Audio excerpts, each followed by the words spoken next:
Hey guys, Walter Fedczuk here to tell you that Unicorn.com may be the world's premier esports betting site, but they're also your best bet for keeping up with all the esports you love. With their site's newest update, they've reinvented their Live Now system and created a TV guide style layout to find out when your favorite teams will be playing next. And if that isn't simple enough, they've even added a search bar to help filter it down even further. And even if you aren't a gambling fan, Unicorn's newest update is a must-have for any esports fan. And you might even discover your favorite new writer in their news section, where you've got my man Drowlin with some excellent CSGO content, and you can find some fantastic articles from my lovely co-host, Chase Wassenar, as well. So check out the new layout at Unicorn.com, because there are few places where you can stay up to date on all your favorite esports, and Unicorn can help. Unicorn.com. Welcome to the new Sportsbook.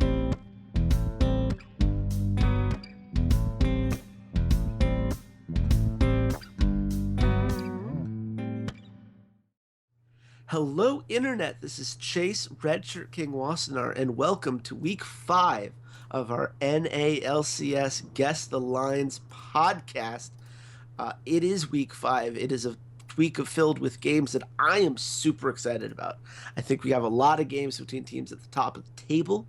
I did my LCS predict rankings earlier, and just seeing kind of where the stats put some of these teams, I think they're going to be really close in a lot of matchups. And I can't think of anyone I'd rather share this hype and excitement with than my good friend and co-host Walter Ceades Fedczuk. Walter, how you doing, man?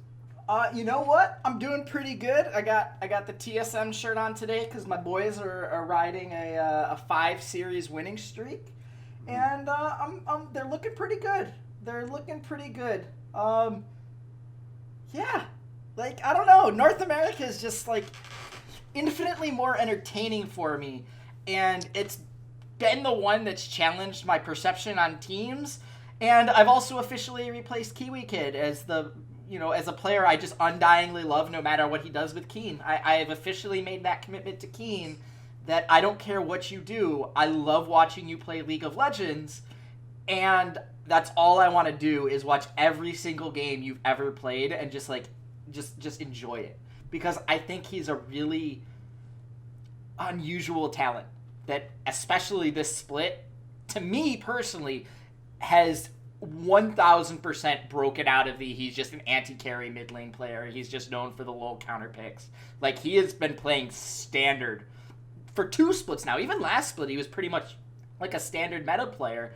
And, he's playing pretty well. He's, I think, getting close to that, not the Bjergsen Jensen tier that's S tier, but he's really, risen to that A tier mid laner.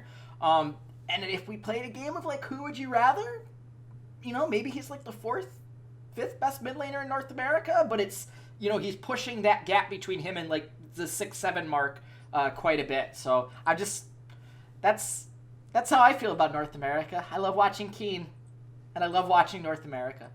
Yeah, I was gonna say, man, you can't really compare your love of Keen to your love of Kiwi Kid because Keen's actually good.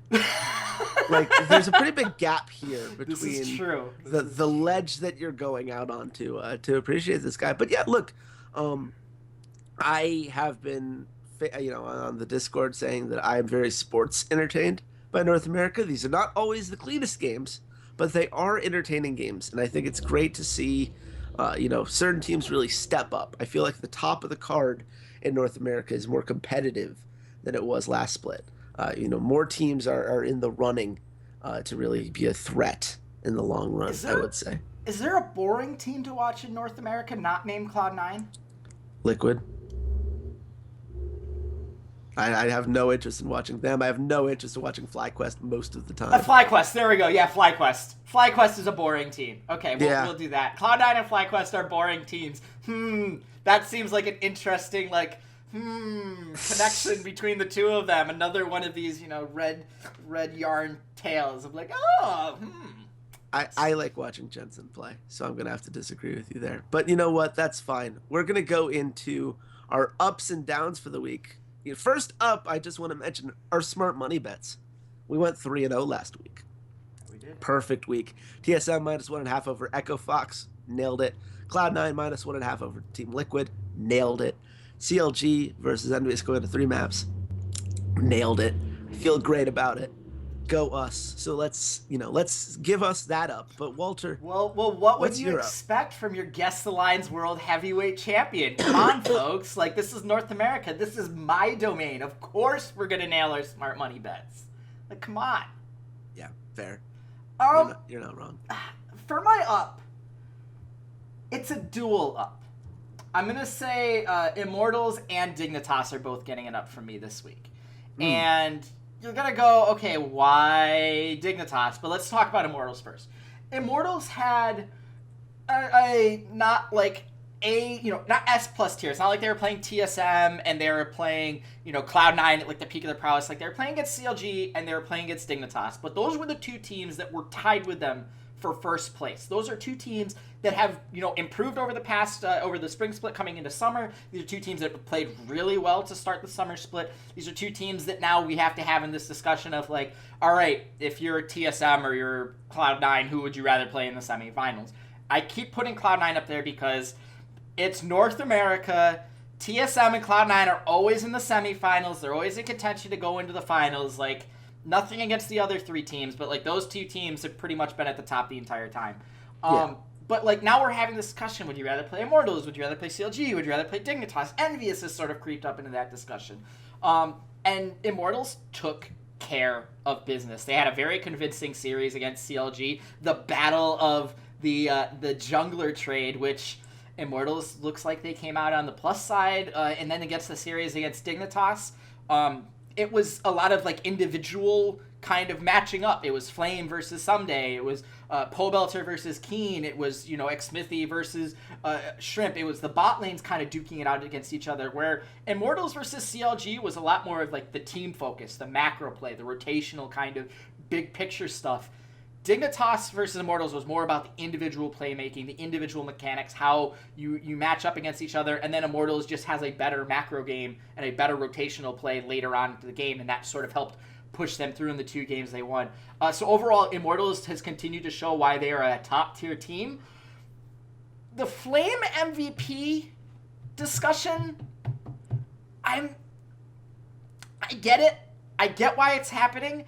I feel like it's driven way too much by nostalgia. Like, he's a really good player this year, but he's not like the single-handed reason why this team is good. Like, this is 1,000% a team effort, and to just like pluck Flame out and be like, oh yeah, this is the guy who's the stud, this is the guy that's the MVP, kind of feels slightly like disingenuous. It feels like we just want to give him the MVP just because he created the Flame Horizon. He was this monster in Season 2, and then he disappeared for 3 years into the wilderness.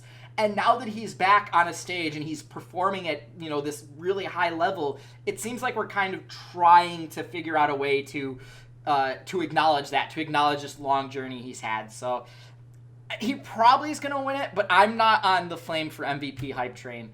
And then Dignitas. Dignitas lost both of their games. But this was, my entire thing about Dignitas, even back in spring, was constant improvement. That was what I want to see, constant improvement, constant improvement, constant improvement. And this week showed that while they aren't quite there yet, that makes me say, yep, these guys are going to be contending for a finals position. Like, that semifinals against whoever they play is going to be 4 or 5 game series.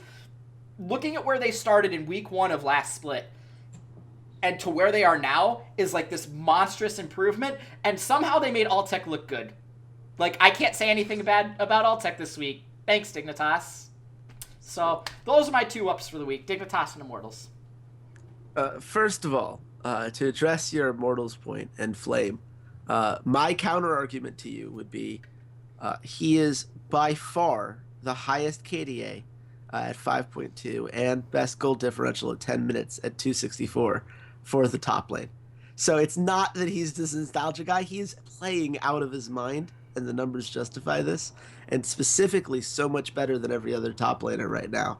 So I don't think it's about long journey at all. I think he's playing quite well. And oh, by the way, he was responsible for the 2 best mechanical plays we saw this week in back-to-back 1v2 and then a 1v3 tower dive in which he managed to get the kill due to insane mechanics. I couldn't disagree with you more about the whole, it's just a legacy thing. It's not a legacy thing. He's playing very well. I didn't say that. I did say he's playing very, very well, But I feel like we're looking at that and we're saying, well, because he's playing so well, let's just give him the MVP. Like, because he had this, incredible journey. Like, I don't think if this was like his first split playing, we'd be saying he's the MVP. That's kind of what I mean.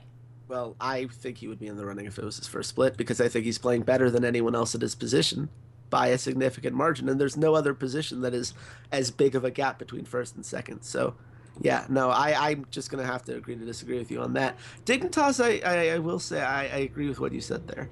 It's very easy to get depressed by the fact that they won their game 1 and then immediately lost games 2 and 3 in both of those series, but we have to remember that they won that game 1, and both of those game 1s were relatively clean. I felt like as a whole, you can't ask a team like that to necessarily come out on top, but we need to see you competitive, and we need to see that you have the potential to do it, and they did. I think they're gonna have to work on some of their mental stuff, because it feels like they got nervous in a couple of those game 2s. When they had a lead, they could have closed on it, but they just left too many openings. But you know what? That's what we need from them if they're going to keep growing. They need to have those kind of moments. They need to learn how to deal with it, react to it, and grow from it. So I understand everything you're coming from on that point. Let's talk about some downs, Walter. What's your down for the week?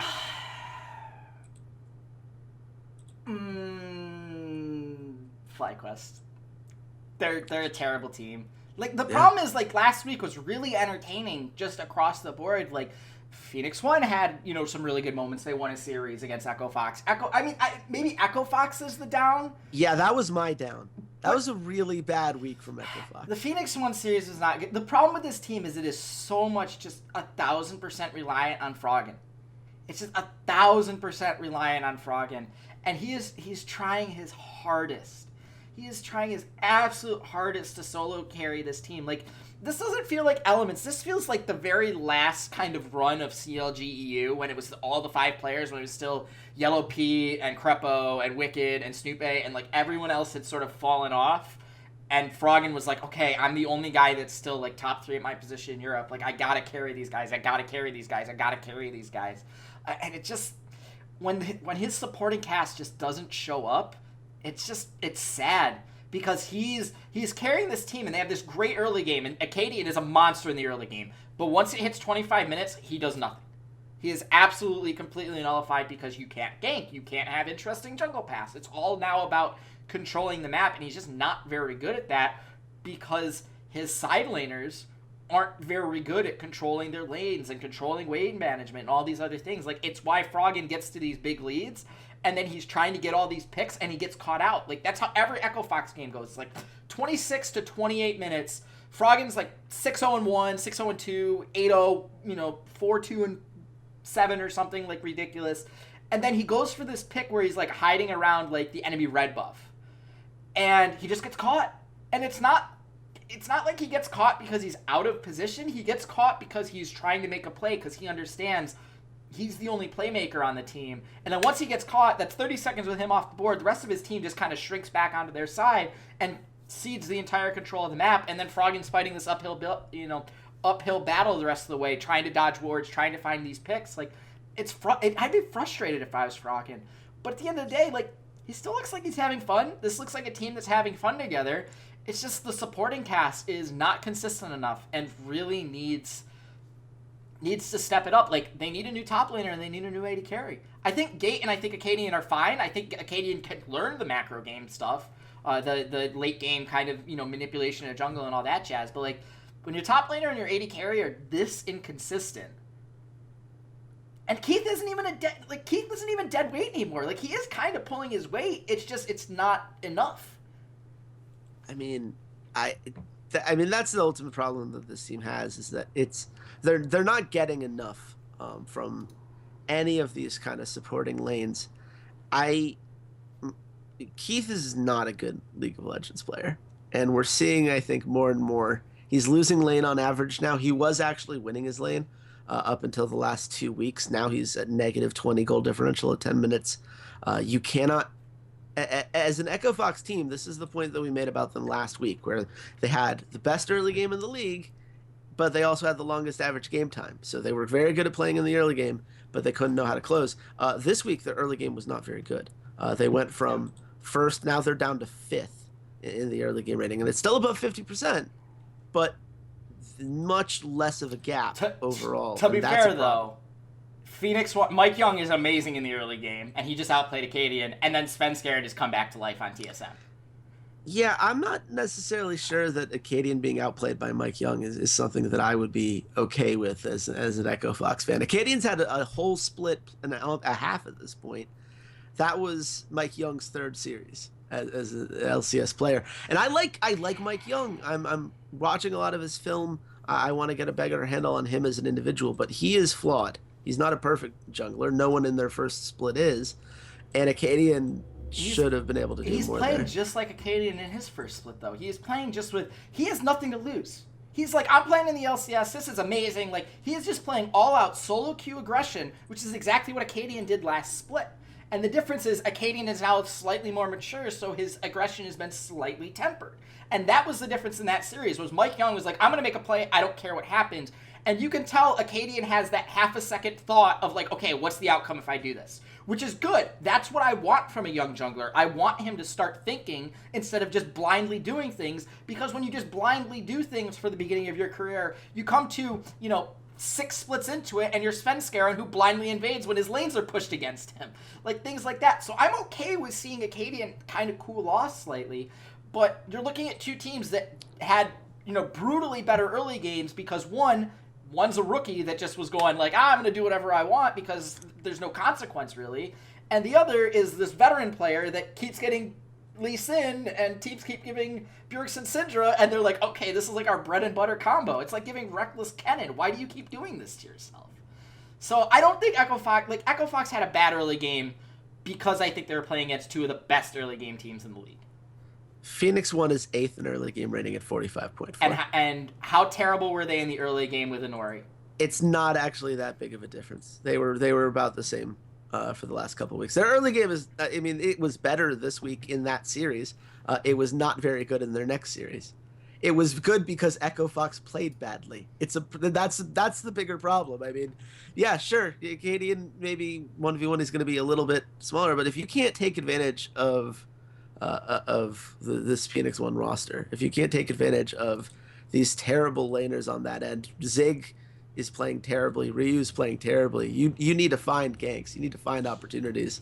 I don't have the same break for them that I think you're going to give them. But I'm just giving Acadian a break because I think he's actually really good. But when your side lanes do nothing, there's only so much a jungler can do.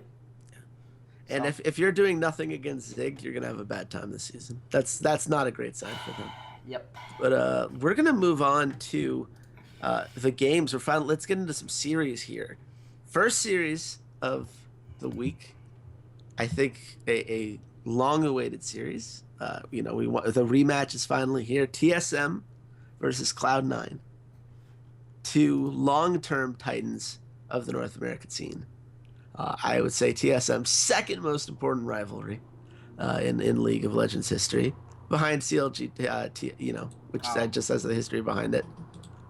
Come on. We've had this argument before. Yeah.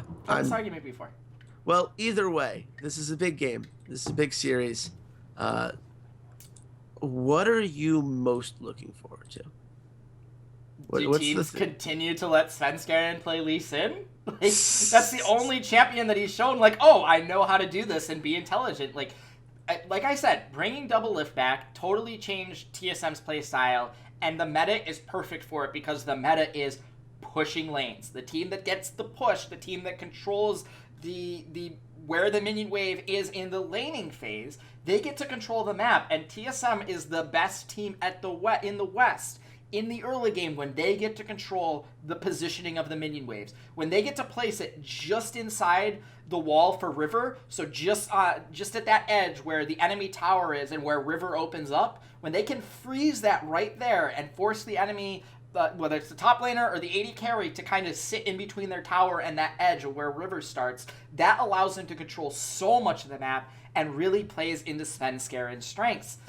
Cloud9 have been a team that are like, okay, we're going to concede that. Like, they don't like playing with pushing waves because they know that their strength is in that mid to late game when they team fight. And TSM is also pretty good at the mid to late game team fight as long as Doublelift doesn't do, I'm going to try and kill Crown's Victor. Oh, crap, I got two-shotted.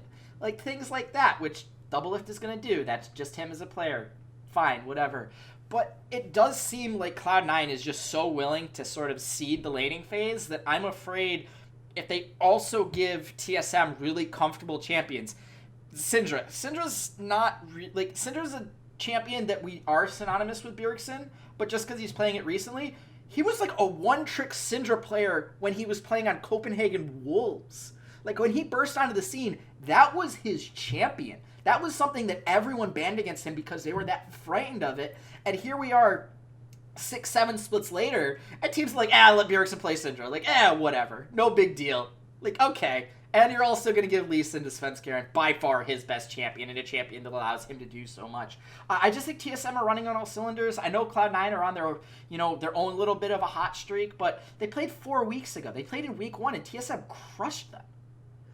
Like, it wasn't a close series. And again, I hate reiterating this point, but Cloud9, for them to get better as a team, one of their 3, kind of carry players, 80 carry, top, and mid, one of those players has to take this massive next improvement, massive next step, and become like an S tier, absolutely, we're talking about them as a top 5 in the world at their position player.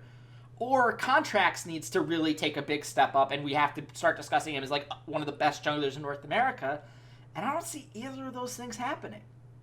Well, it's interesting, right? Because Contracts has gotten a lot of buzz recently, and I'm not exactly sure what he's done to justify that. I think his team fighting is solid for sure.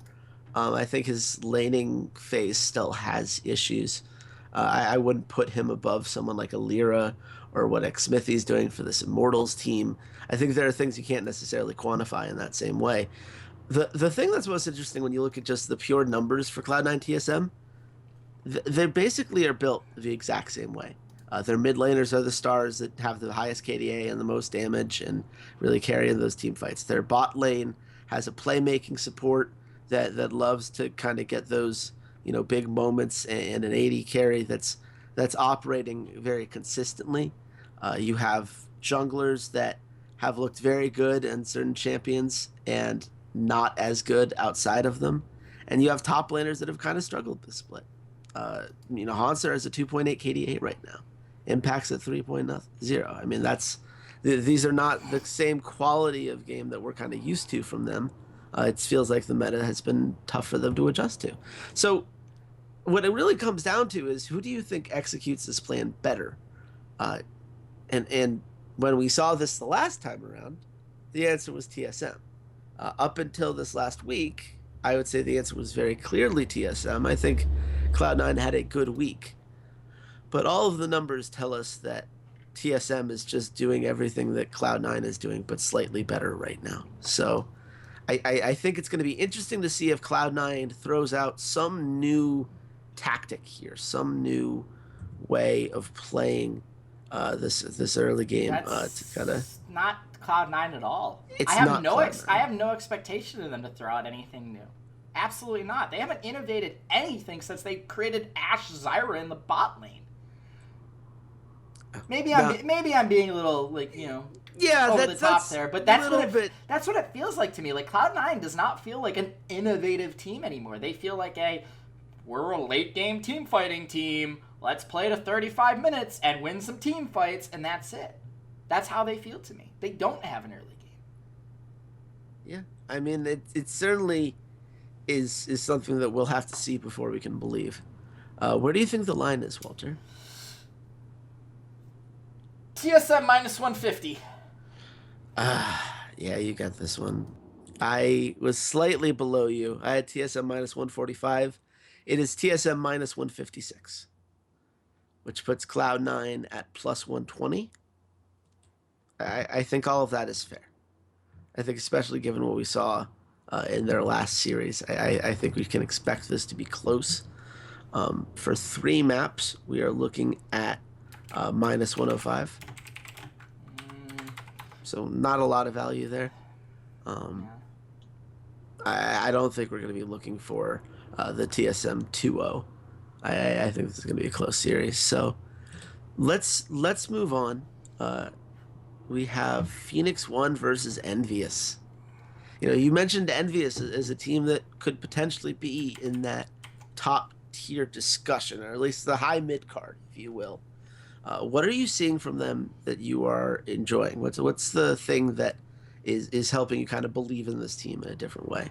I think it's they short up the mid lane. Like Niski and Pyrion are both massive improvements over Ninja. They're playing within themselves. They understand that Lyra is their primary carry, and they're then letting Apollo and whatever mid laner they are play that second and third role. They are not relying on Seraph for anything other than maybe the shot calling, but primarily like engage. They're putting him on a lot of engage champions. They're waiting for him and Hakuo to start fights, and then allowing their damage dealers to really, do the work. But it's not like they're putting Seraph on Rumble or Jarvan and saying, okay, Seraph, go win us the team fight. They're saying, okay, you're on Rumble or Jarvan, initiate the team fight, and then if you die, that's okay. We now trust our carries behind you to do the heavy lifting. So I think that's really been interesting to watch from them as they sort of transition away from like, Seraph is our only carry, to, oh yeah, this guy named Apollo, who used to be known as WizFusion back in his Team Coast days, is actually a pretty good League of Legends player and has massively improved over the last year.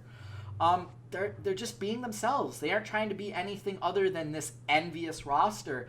And the fact that they're so willing to go to Niski, the fact that we didn't see Pyrion at all last week and Niski got to play both series was kind of refreshing, because now they've proven we have two mid laners that in the offseason were question marks, were wild cards. No one really knew like how well are they going to fit in.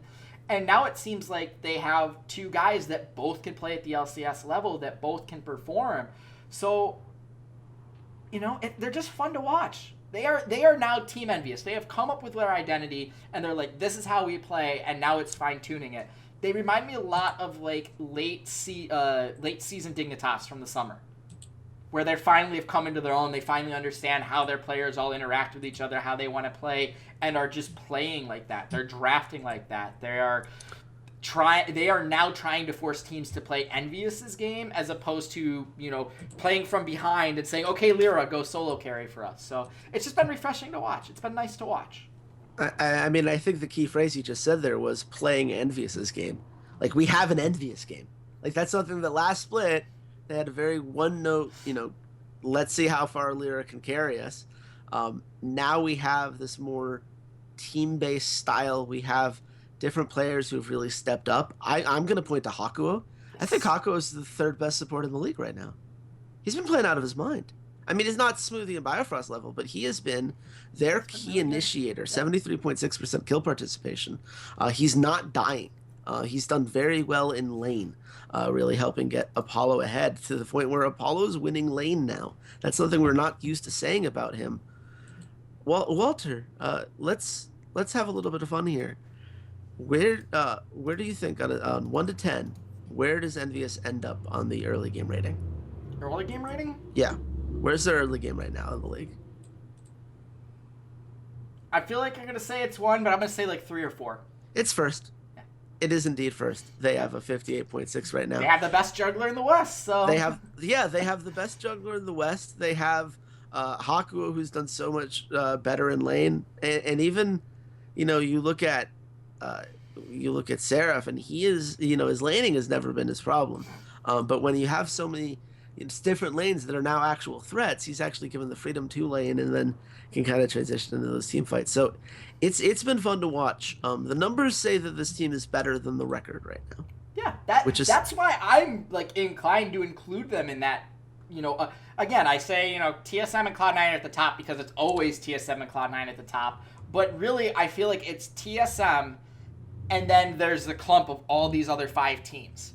And like I could see any of these 5 teams against TSM in the finals, but I could even see like any of those 5 teams against each other in the finals. If this is finally the first split that TSM isn't in the finals, like this is like you said in the intro, this is a really good like group of 6 up at the top here that can all contend for at least a final spot.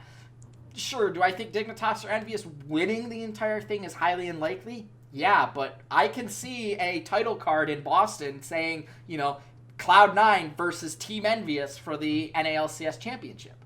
Yeah. I'm going to say top 5 because I think Dignitas is overperforming based off the numbers that we're seeing from them. I think they're not quite there yet. But I do think, the top 5 is very solid. And I think that this is going to be really fun to watch EnVyUs kind of continue to develop and continue to, find those moments. Where do you think the line is, Walter? I have EnVyUs at -175. Okay, you got this one as well. I have a feeling this is going to be a running trend for this week. I said EnVyUs -160. It's EnVyUs -208. The casinos believe, or at least don't believe in Phoenix 1, depending on how you want to look at it. Phoenix 1 +155, which I think is solid value for them. What's 3 maps here? 3 maps is +105. Okay. I like that line. I think the problem with Phoenix 1 is that the casinos bounce so wildly with them. Just because of how, they were a really good team last split, and then all of a sudden they were terrible, so they, massively overcompensated. So it feels like they pushed them a little too far, and now, are struggling to bring them back to probably where they really are in terms of, value. But, yeah, that's not, the worst line I've ever seen. That's, a semi-reasonable position. No, I think it's plenty reasonable, because I think the answer is EnVyUs is really good. So, let's move forward to Saturday's games. TSM versus Immortals. I think this is the actual series of the week. I think that Cloud9 versus TSM has the name to it, but I really want to see how TSM and Immortals stack up against each other. This is something we have not seen yet. What are you... Let's talk about this, because this is our teams going head-to-head. This is our rivalry here. Mm-hmm.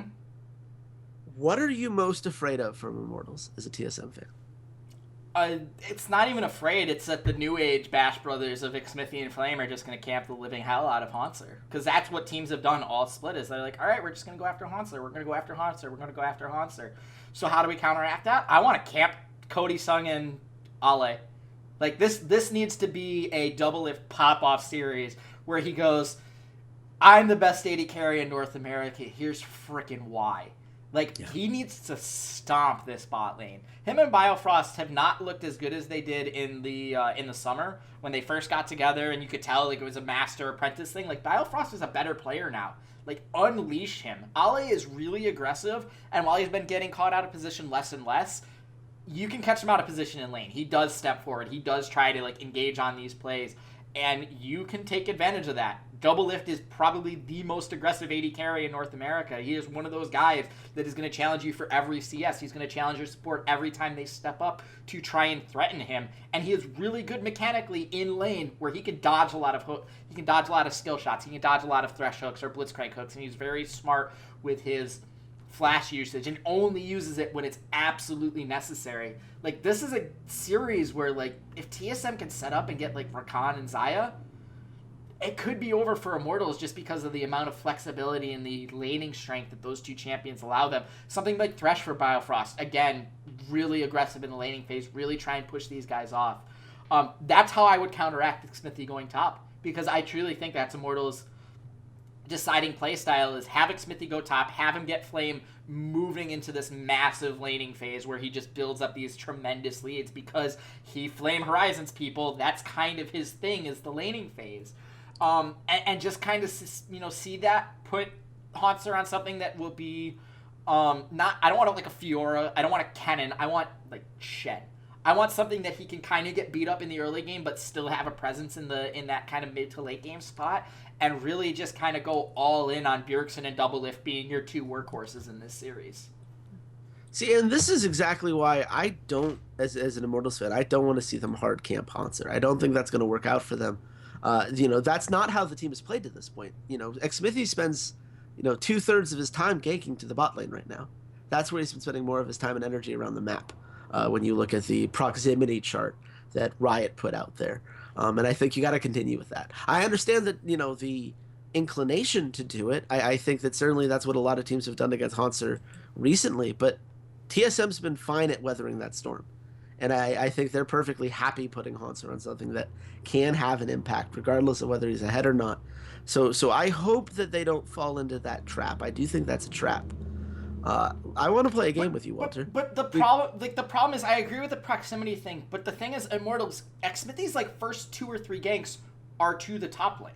Like if you watch them, his first 2 ganks are to the top lane, and that's not when Double Lift and Biofrost can just completely take over. It's going to be like level 2 and 3 where BioLift could just hit one hook, and the laning phase is over for Cody Sung and Ale at that point, because you get a kill, you get the summoners out, and then Svenskeren is going to start the constant onslaught of coming bot. You're going to get the TSM 5-man tower dive on the bot lane. Like, Xmithy can't be on the top side of the map at level 2 or 3. He needs to be on the bottom side, so that when TSM go for this, we're going to get this first blood and get it out of the way and start pressuring you that way, that he can then be there to counter it and try and get a kill for his bot lane. That's what I'm focusing on, is that very first gank can't be top side. It has to be bottom to protect Cody Sung and Ale from this very early, level 2, level 3 power spike from TSM. That's kind of more where I'm going with it. I agree with that, but okay. I don't think that he does go in the top lane. Flame last in the Dignitas series didn't get a single gank in the early game. He had to outplay the 1v2 because that's where Dignitas put their effort. He went to the bot lane. So I think certainly he's had moments where he's ganked for Flame, but most of the time he's focused on getting that bot lane going, and the results have been very interesting. Let's play everyone's favorite game, Guess the Player, Walter. Okay. I've got 280 carries here for you. Player A has a 5.0 KDA, 69.7% kill participation, 74 gold differential at 10 minutes, for a damage per minute of 536 and 297.1 earned gold per minute. Player B, 4.9 KDA, 67.2% kill participation, 156 gold difference at 10 minutes, 513 damage per minute, 297.6 earned gold per minute. So very similar in resources, very similar in damage. One is a little bit better in lane, but the other one is a little bit more cohesive in team fights. Who am I talking about here, Walter? Which one's the lane? That's A, right? B is the better laner. B is the better laner. B had a guild differential of 156. A was 74. B is Double Lift, A is Cody Sung. That is correct. And I think that right now you're looking at both players have played nearly identical splits in terms of what they're doing on a week in, week out basis. And that's one of those things where I can't wait to see that matchup. Because I don't think that Double Lift is going to have that easy time to do it. I think that while Biofrost is great at landing those hooks, Ale is just as aggressive, if not more so, I would argue. The guy is constantly looking for engages, whether he should or not. He's constantly looking for those fights. So that's the difference between the two, and that's what I think is going to punish Immortals. Didn't punish them the last time these teams played. Immortals did win when they met earlier in the season, but we will. Earlier in the season. Yeah, it was. Week 1. Yeah, that's week right. one. Yeah, so I'm not as worried about that as you are. And TSM's better than they were in week 1. TSM has worked through some things, but I think that bot lane matchup is going to be very close. And I think whoever can get that first play can do a lot with it. I think it's going to be very interesting to see who can pull that off. Where do you think the line is? I have TSM minus 150. I think I overbought on Immortals. Nope. Neither one of us are getting the point because it's Immortals minus 149. 7-1. 7-1. 7-1. It's a great team. TSM is underdogs at plus 115, and we're absolutely taking that for the record. That has to be done. Yes, we are. It might jinx you guys that we're putting that on there, but that's a sacrifice I'm willing to make for the sake of way too much value. You know what I'm doing this series, right? Yeah, I know what you're doing. You're gonna put it out on social media, and then you'll get retweets, and it's gonna make me sad, and it just is gonna be what it's gonna be. Minus 105 for 3 maps, so not much value there. This is a very. It is not very often that we see TSM as underdogs in the spot, but you know what? Immortals didn't win the last time they met, and they are the top team in the league right now if you look at the standings. So I don't necessarily disagree with the line, even as I was completely wrong at TSM minus 160. I'm happy that Immortals are getting credit. They're playing really well. They deserve it. CLG versus Cloud9. Fans got mad at us last time we talked, and we said that this wasn't a rivalry. Supposedly, Season 6, they felt like that became a rivalry, which I would argue, if it's been less than 2 years, I'm not sure rivalry is the right word for it. But you know what? I do think that these teams do really want to beat each other. I think that there's an old guard part of this where they want to be that, at the very least, that next in line to the title. And I think both of them, they have the 2 championships. I think they have some pride in that. So it's going to be very interesting to see. We've talked about Cloud9, but earlier in the pod. But what do you want to see from CLG in this series? Okay, Dardoch, please stop screwing around. Can you put together just 2 games in a row where you're good? Like, I know, like, last week I was just like, I'm okay with this. Now it's starting to worry me. Like, yeah, I watched him every week last split, man. The answer's no. Now it's starting to worry me. Like, you really need to come out in a game 2 and play just as well as you did in game 1. That I think is the difference for CLG. Like, I think that's just the difference. Is I don't see any difference in the other 4 players between game 1 and game 2 or game 3. It's Dardoch. Dardoch is the only difference in any one of these games. So, I need to see him play a good game 2 after winning game 1. Yeah. I'm not sure he can do that. Oh, Dardoch, why? So, this is when I point out CLG is tied for second in deaths per game, 13.9. And for a jungler that pops off as much as, we believe that Dardoch does, and certainly he has those moments, Dardoch has the worst goal differential at 10 minutes of any jungler in the league at minus 205. It is, minus 153, excuse me. Minus 205 is his experience differential at 10 minutes, which is also worse than the league. It's not going well. He's not playing to the level that we expect from him. And you can argue, like, well, he's doing a little bit better in team fights than we usually expect from him, and I think that is true.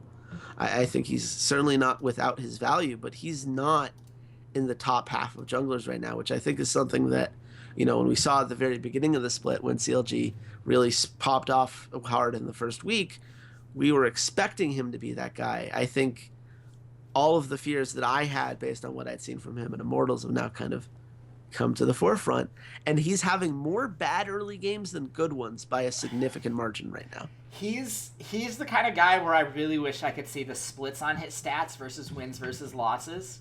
Yes. Because, like, statistically in wins, he's probably the best statistical jungler in North America in wins. Well, that can't possibly be true because they've won more games than they've lost, and he's the worst jungler in an early game.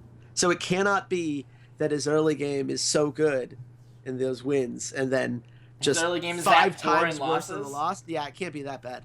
He's I probably didn't say best still, early game jungler. I said best jungler statistically. I have a feeling that his early game has him at best at even in goal differential at 10 minutes when you look at his wins, because you can't get to that low of a negative otherwise. The maths doesn't work out that way when you win more games than you lose.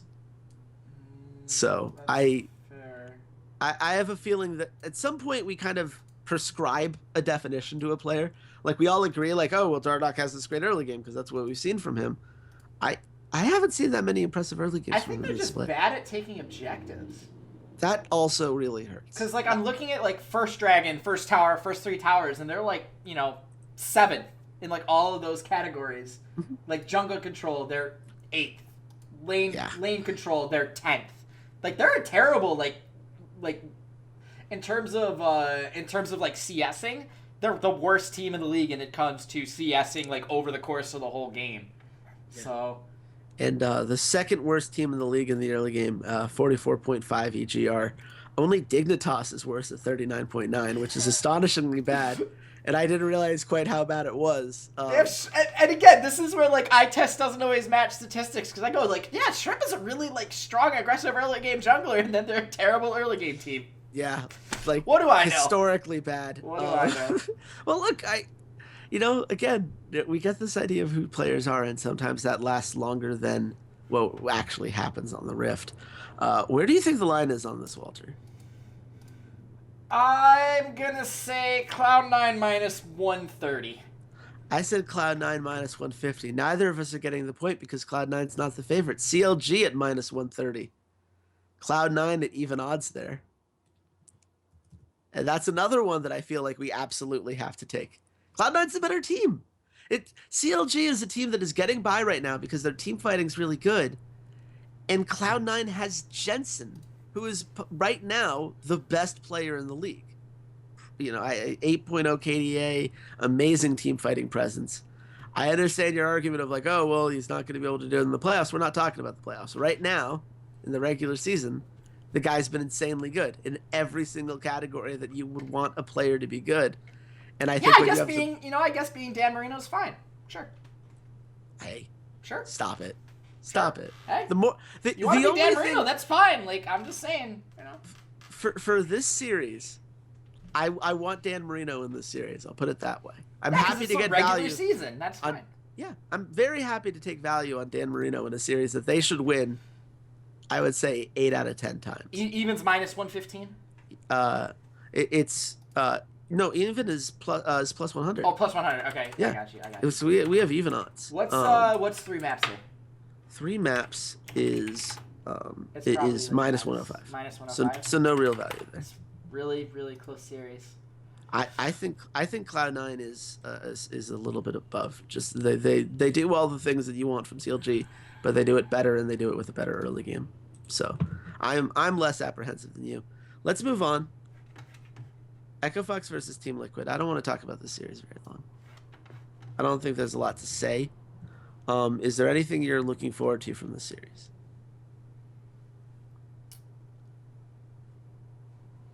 Yeah. Okay. I gotta. Steve, sidebar right here, you and me. Oh boy. Inori was a smart move. Got my seal of approval. Yeah. I don't think he's gonna turn into anything, but that's the kind of move I want to see you make. Even Conquan, I'm okay with that. Like, the Slushy Golden Glue thing, they're the same player. I'm not okay with that. That's really, like, kind of stupid. But you haven't had very much success when you pull, like, random... Arcsecond wasn't that great of a mid laner. Youngbin wasn't that great of a mid laner. Like, fine, I can do that. But, like, kicking the tires on Conquan, kicking the tires on Inori, those are actually smart moves. So I will give you credit for that. That is what I want to see from Team Liquid. I want to see them going out and trying to find pieces for next season. And if you're competitive along the way, great. But I really think you guys should go out and look for an 80 carry. Just a thought. Maybe. Just maybe. I'm not going to let that point, die. But, maybe. But I can concede when someone does something intelligent. And Steve, you and your organization have made 2 kind of smart decisions here to kick tires on some players. So Matt's going to be a really good support for someone next split. Yeah. Matt. Him and Inori are like the 2 like change of scenery guys where I don't think that they're going to turn into anything, but if they did turn into anything, like it's going to be someplace else, and I'll totally be okay with eating crow on that. So, yeah, I have more hope in Inori's potential, I think, than you do. I will say, Steve, great move signing him. Starting him in a game when he had fewer than 3 days to practice with the team was pretty dumb. I thought that's a terrible start to put your good word. You got to get reps from him. That's Not fine. this early. Okay Give it a week. I'm only asking for a week. Kick the tires. Like, you need to get some reps out of him. I'm okay with that. Jungler needs a little bit more practice with the team. I really disliked that move. I'm with Stillwell on that one. I thought it was pretty poor management of this guy, that he needs a confidence boost, and you threw him into a game that he was completely unprepared for because he had no practice with the team and then didn't do very well. I did not like that move at all. Where do you think the line is on this, Walter? Echo Fox minus 150. Okay, I get this one because I got it almost exactly. I said Echo Fox, minus 165. It is Echo Fox minus 167, which puts Team Liquid at plus 125. 3 maps is 3 maps is even odds, so plus 100. I think that's very much in play. I think this. I don't have enough. Don't gamble on this game. Don't actively gamble on this game. You're gonna just be miserable. Don't do that to yourself. No, you don't want to be watching this game having a bet on Team Liquid to win or on 3 maps. Like, you just really don't want to do that. You don't want to do that to yourself. I don't even think Froggen's parents want to do that to themselves. Very fair. So I guess this is time to say, stay away. There we go. Dignitas versus FlyQuest. Anything you're excited about in this series? I'm not excited. No, FlyQuest is boring.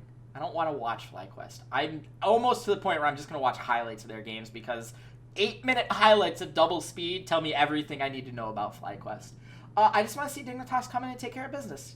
You guys showed, we talked about it earlier, you guys showed that you could handle being and playing against some of the top tier teams. This is not a top tier team. This is a garbage tier team. This is almost Elements level tier team. Brush them aside, move on with your week, please. FlyQuest, in every real meaningful statistic, is the worst team in the league. Moon is going to be a really good jungler for someone else next split, or he's going to be a really good jungler on this team with 4 new players. Yes. I am more inclined to think of the latter than the former. I think that Moon is a guy that you absolutely want to lock down and hold on to. I don't think any other player on this team is someone that you need to really worry about in the long run. They might keep Wild Turtle just because what other AD carry are you getting right now? So that's the only one I could see joining him. But Moon and Wild Turtle with 3 new guys is a core that I think could be a lot better than what we're seeing right now. Where do you think the line is? I have Dignitas at -200. Yeah, I also had Dignitas at -200. The casinos like this team a lot more than we thought they would. Dignitas -370. FlyQuest +260. I think the casinos are done believing in FlyQuest. I think they're fed up. And I don't necessarily blame them. I think everyone's done believing in FlyQuest except Arbitrarian. I think she's the only one that still believes in them. I mean, somebody needs to, I suppose. What's the Dig 2-0? The Dig 2-0. What's the Dig 2-0 here? Is -105. Not worth. Yeah, not enough value there. Nope. And certainly we're not going to bet 3 maps because I don't think the series is particularly close. Let's move on to Sunday's games. We have FlyQuest versus Echo Fox starting that day. We've talked about both of these teams already, so I don't think we have a lot that we need to add here.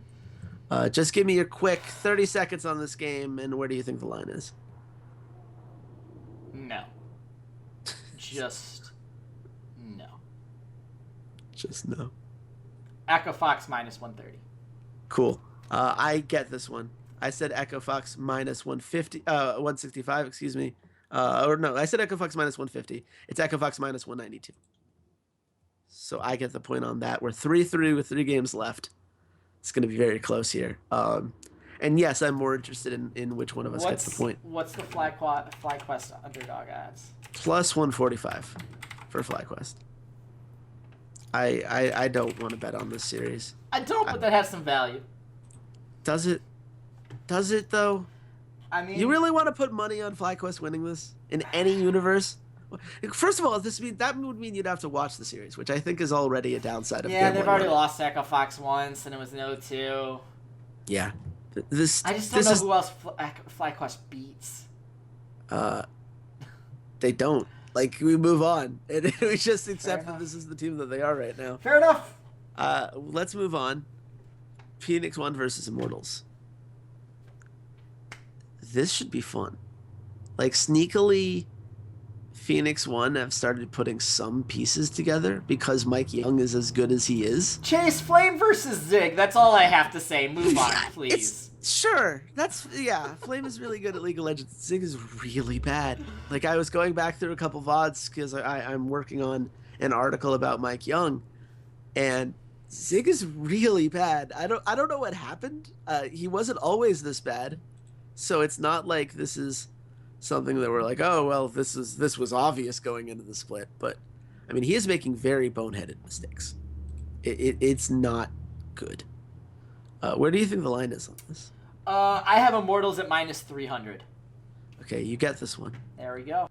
I said minus 280. Immortals minus 500. We're done. We're done. Doubting this Immortals team, and we're done giving credit to some of these bad teams, which I think is 100% fair. Phoenix won at plus 320. Don't stop it. That's yeah. We're gonna move on. Dignitas versus EnVyUs. I'm actually quite excited for this series. This is like a sneaky, like, it's not TSM Immortals, but it might be on the same tier as TSM versus Cloud9. Yeah. Like, this seems really close. It's a good series. It's gonna be a really good series. What's the thing you're most excited about? Because I have like 5 things that I'm actually excited about in this series. These two teams are like the exact same when Shrimp plays. These two teams are almost the exact same in terms of play style, in terms of what they're trying to accomplish. Like I said, I jokingly said earlier, like, oh yeah, Shrimp is this early aggressive jungler, and apparently their early game is shite. But like, EnVyUs is a really, really good early game team, so this will be a nice like contrast of a team that's super good early game team versus a team that's actually a really good late kind of macro game team. It'll be really interesting to see what Keen and Lot are able to do against Niski, Pyrian, and Apollo. Like, this just has the makings of a really good mid-card series. Like, if this was for a title belt, this would be for like the United States title. Like, that's how this series kind of plays out. Two teams, 4, 5, 6 area, and this is going to be one of the tiebreakers, and this very well might be one of like the quarterfinal matches that we get. It's going to be like Dignitas versus EnVyUs, and I would love to watch a 5-game series of that. Yeah, I'm very excited about it. I'm going to give you a little bit of credit here. Shrimp is not the problem with the early game. He's pretty much dead even in goal differential at 10 minutes. The problem is that Laud loses lane really badly, minus 211 right now in goal differential at 10 minutes, because it turns out Big isn't very good. Who knew? Oh, right. I did. Big's not good in lane, but he's like pretty He's good not, in the team fighting aspect of the game. 2.2 KDA, 68.9% kill participation. He's not very good. He dies a lot. 83 deaths this season. I don't care if my support dies if he gets me a good initiation. My support could die a million times if 999,000 of them are good initiations. I don't think he's absorbing cooldowns. Like, that's what I care about. If the enemy team is wasting a whole bunch of cooldowns to kill my support is doing his job. The difference is he getting killed like solo farming by himself, like, solo warding? Like, is he getting killed because he's getting caught out, or is he getting killed mostly because he's initiating team fights and he's going after key targets and that type of thing? And again, one of those stats that I'd love to see, like, when they brought up Wadid, like, how many times did he die off by himself? I would love to see that stat for Big. Yes, I think that's fair. I have made my opinion on Big clear over the years. I do think we have the best early game team in EnVyUs versus the worst early game team in Dignitas. I want to see what Dignitas tries to do to hedge that bet. The numbers say that Dignitas is overperforming. I'm going to cite the Gold Edge rating here. They have it at minus 6.66. Gold Edge, for those of you who don't remember from last split, it's this measurement of how much of a goal differential there is when the game is at an end. So Dignitas, despite being 13-10, on average is behind in gold by a significant margin. Meanwhile, EnVyUs has been underperforming. They have it at plus 0.96, actually ahead of CLG when you look at the raw numbers, which CLG gets kind of dragged down because they have one weird map in every best of 3. But EnVyUs has played very well for a 10-11 team, and I think this is one of those things where you might get some value here, Walter. What do you think the line is? Dignitas minus 145. Yeah, so you get this in the week because I went Dignitas minus 130.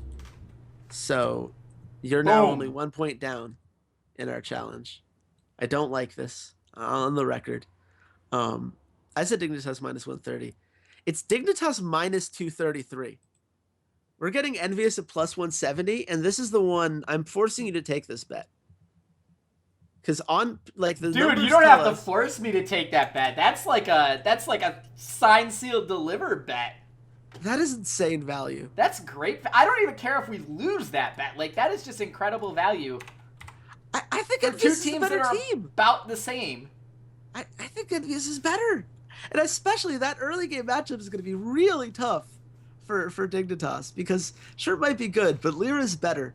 And EnVyUs is better in just about every individual lane. All right. With the exception of Keen, I think. I want to do this. Who would you rather across the rosters? Would you rather have Someday or Seraph? Someday. Would you rather have Lyra or Shrimp/Chaser? Would you rather have Niski, Pyrian, or Keen? At this point in their careers, I think it's dead even for me. I think either side I would take. Okay. I'd say any of those three, and I think you would be fine. Apollo or Lot? Apollo. Haku or a bit? Hakuo. And those I like way more than the difference between Someday and So Seraph if right now. EnVyUs and Dignitas morph together their roster, you would have Someday, Lyra, pick a mid laner, Apollo, and Hakuo. That would be a pretty damn good team. That team would challenge for a final spot. Yeah. I could get in on that team. It would. That team would. So we're going to move on. Last game of the week. Another one I don't think we're going to spend very much time on. Team Liquid versus CLG. Oh, I'm sorry. Did I do that out loud? Is there anything that Team Liquid can do to make this series interesting for you? Because they have won now 2 series. They won again last week. And against the Phoenix 1 team that I thought it had gone better. Slushy had actually a pretty good Orianna game in that game too. I was impressed by that. In between game 1 and 2, they could trade Lorlo to CLG for Darshan. That'd be a pretty good idea. I think they should do that. I just really want Lorlo and Dardoch back together. I just really want those two guys back together. And that would make CLG like a little bit more interesting to me, because Darshan is just, at this point in his career, he's just exists. He's just sort of a body that is like, he is probably about the most average of average League of Legends players you could have in the LCS. He's like dead center. He doesn't do anything particularly great. He doesn't do anything particularly bad. He's just like the bar. Yeah. No, it's funny because Lorlo and Darshan actually have very similar stat lines, but Lorlo does it with only a 55.1% kill participation. Because Team Liquid does not actually fight all that much. Their kill counts and death counts are quite low if you just look at it, from a per game perspective. Whereas CLG fights all of the time. So Darshan's number comes from that. He gets a lot of kills and assists, but he also dies more. So it's very interesting to see. If I'm going to be excited about anything, it's going to be the fact that we have a Team Liquid team that is going to want to fight all of the time. A CLG team that's going to fight all the time. We have a Team Liquid team that's going to do everything in their power to hold off that fight, because the fight's probably not going to go well for them. And I'm excited to see how that goes. What do you think the line is? It's a throwaway for me. It doesn't even matter. CLG minus 300.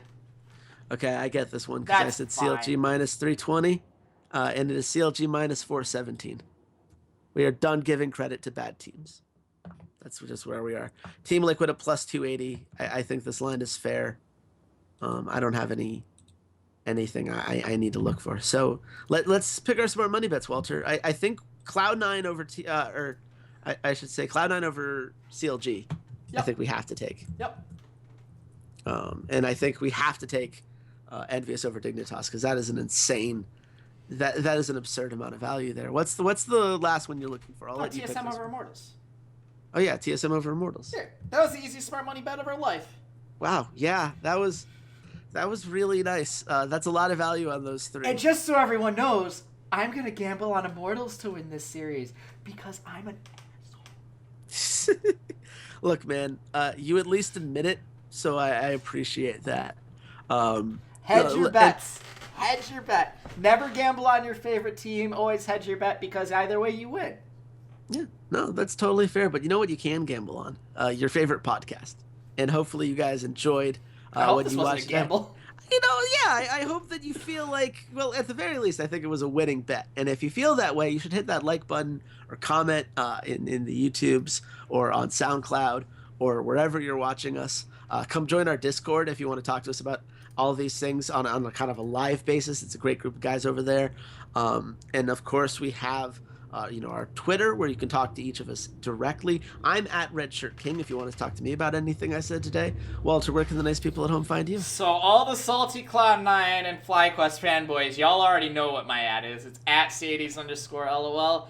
And I don't care. That is legitimately how I feel. It's not me being a TSM fanboy. It's not me being like, Reginald's a god. Reginald's the greatest mid laner ever. They're like, no, that's legitimately how I feel after having watched your rosters. It's not a fanboy thing. It's a personal opinion thing. So let's put that to rest. It's like, oh, he just likes TSM. That's why he hates Cloud9. Like, yeah, Jensen's Dan frickin' Marino. Until he wins a championship, he's Dan Marino. Sorry. That's fine. Dan Marino was a Hall of Fame quarterback. Who never won a Super Bowl. Hall of Fame. I never won a Super Bowl. I'm pretty happy with Dan Never Marino. won a Super Bowl. He never won a goddamn Super Bowl. Well, and that's what matters, apparently, is winning championships. Jensen has. Yeah, well, you know what? We're gonna wrap up the week with that. We're gonna get into Rift Rivals next week. I'm not sure how we're gonna do it. We want to do at least one show. I'm gonna be traveling, so it's gonna be a little bit difficult to do too much more than that. I am very excited because I think Europe is doing quite well right now, and I think that's going to be a lot of fun. So come back when Walter and I get to be prideful of our regions. Goodbye, Internet.